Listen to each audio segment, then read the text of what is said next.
Boa noite, pessoal. O nosso trabalho é sobre a Anatel, Agência Nacional das Telecomunicações, cuja equipe é composta pelo André, por mim, Rafael, pelo Alexandre e pelo Marcos Ieski. Essa apresentação está sendo gravada em vídeo, porque o Marcos não estará presente na segunda-feira, no dia da nossa apresentação, e as dúvidas que porventura vierem a ocorrer no decorrer da apresentação, a gente vai estar em sala para estar respondendo. Passo a palavra para o André, que vai iniciar a apresentação. Boa noite. A Agência Nacional de Telecomunicação, a Anatel, foi a segunda agência reguladora do país. Ela recebe a menção na Constituição Federal de 1988, em seu artigo 21, inciso 11, a partir da redação dada pela Emenda Constitucional número 8, de 1995. O Alexandre vai dar uma lida nesse artigo para a gente. Artigo 21. Compete à União, inciso 11, explorar, diretamente ou mediante autorização, concessão ou permissão, os serviços de telecomunicações, nos termos da lei, que disporá sobre a organização dos serviços, a criação de um órgão regulador e outros aspectos institucionais. A Anatel foi instituída pela Lei nº 9.472 e regulamentada pelo Decreto 2.338, ambos de 1997, e também pela Resolução Anatel número 270 de 2001, que aprovou seu regimento interno, tendo como missão a promoção e o desenvolvimento das telecomunicações do Brasil, a fim de construir uma moderna e eficiente infraestrutura de telecomunicações, apta a oferecer à sociedade, em todo o território nacional, serviços adequados, diversificados e a preços justos. A Anatel é uma autarquia especial, administrativamente independente e financeiramente autônoma, sem subordinação hierárquica a qualquer órgão de governo. As decisões proferidas pela Anatel só podem ser contestadas judicialmente. Os seus dirigentes têm mandato fixo e estabilidade. A Anatel herdou do Ministério das Comunicações os poderes de outorga, regulamentação e fiscalização, além de grande acervo técnico e patrimonial. Sua sede em Brasília, podendo estabelecer unidades regionais em outras cidades da Federação. Em Santa Catarina, a Anatel possui uma sede no centro de Florianópolis. A autonomia financeira da Anatel advém dos recursos do Fundo de Fiscalização das Telecomunicações, o FISTEL, o qual é de sua exclusiva gestão. Agora eu vou passar para o Rafael, que vai falar sobre o quadro de funcionários. Ok.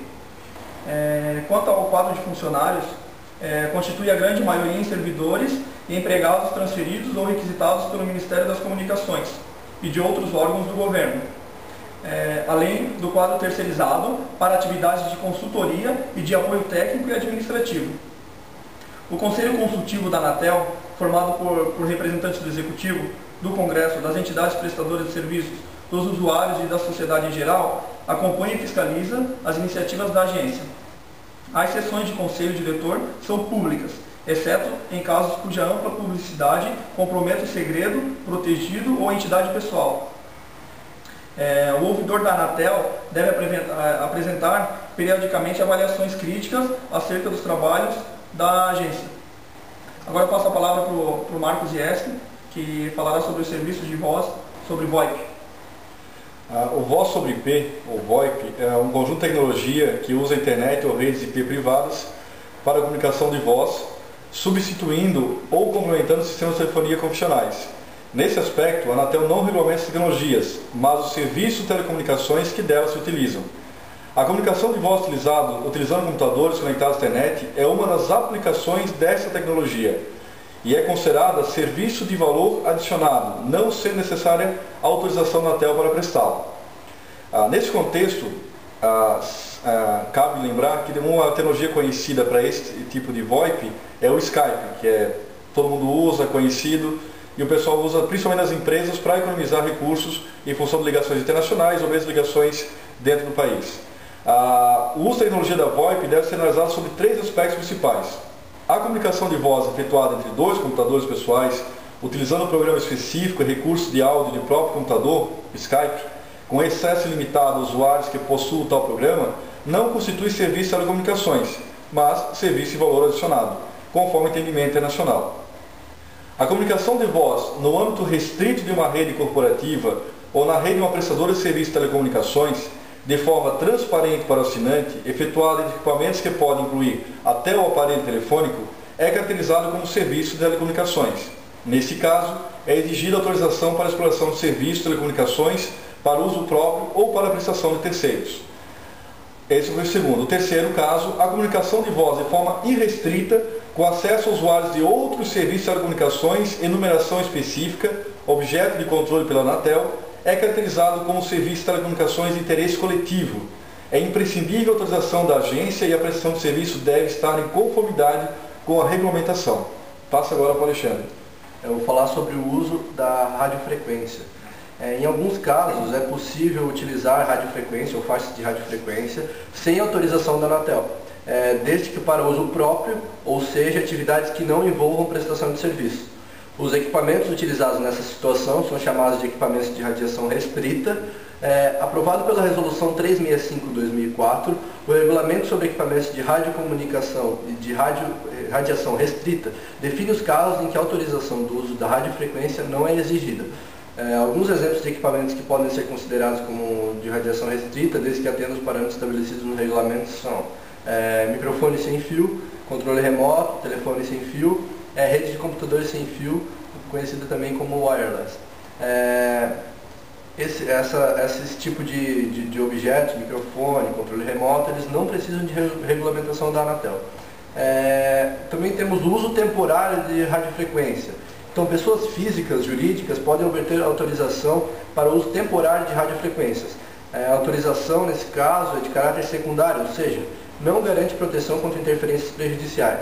As autorizações temporárias são usadas principalmente para a cobertura de eventos, demonstrações de produtos que utilizem radiofrequência. Caso a operação temporária provoque interferência em algum sistema já autorizado, ela deve ser imediatamente interrompida até a remoção da interferência.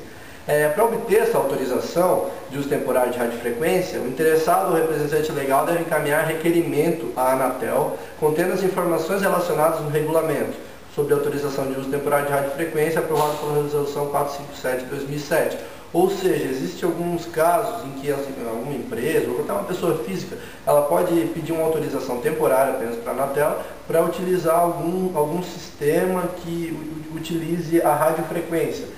Isso até é importante para questões de segurança, porque às vezes pode haver uma interferência da radiofrequência em algum sistema, como por exemplo um avião de pequeno porte, então é interessante que o Estado regule isso até para a segurança da população e para que haja uma ordem dentro da radiofrequência, para que uma rádio não interfira na outra.